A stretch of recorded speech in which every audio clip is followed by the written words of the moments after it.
All right, real fast. So I work in San Francisco and I do the graveyard shift from 10 p.m. to 6 a.m. As I'm on my way back home this morning, 6 o'clock in the morning, I'm going across the Bay Bridge and I'm literally bawling out, crying to God. Like, God, I feel like there are literally fires around me. By that I mean, I feel like I'm in the middle of all these different storms. And I'm frustrated, I'm irritated. I'm not confused. I'm just irritated because how come? Like, I know what you told me. And is this part of the persecution? Is this part of the walk? I feel like although I'm a believer, sometimes it gets heavy. And if you do have the prophetic gift, regardless of people want to be honest with it or not, we struggle sometimes with burdens. And I'm not talking about the burdens that everyone go through. I can't even really get into detail, but a lot of the prophets have depression and they struggle with this because of the mantle that is on them. So I'm crying out and I'm like, it's as if you don't see. And I know you see, but it's as if you don't care. And I know you care.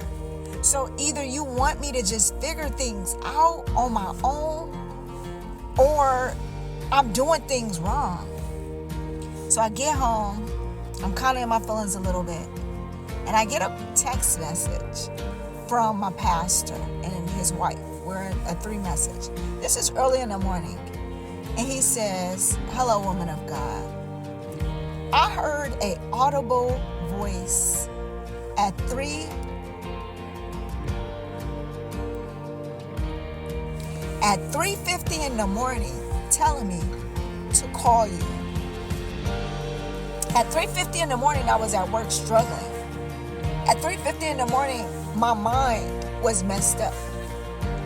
At 3:50 in the morning, God already knew what I was going to need. And he already knew the prayer that I was going to pray while I was coming back home, while I was coming across the bridge. So although I prayed at 6 something, he had already spoken.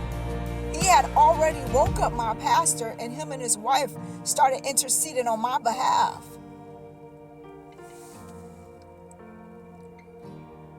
And it made me, and it is not that I didn't know. I already know this, but sometimes we need reminders. Sometimes it feels good to know, all right, God, you see it. All right, God, you know. All right, God, you care. And I know he's a loving God, I get it. But to know that that was confirmation to me that, yeah, I got you.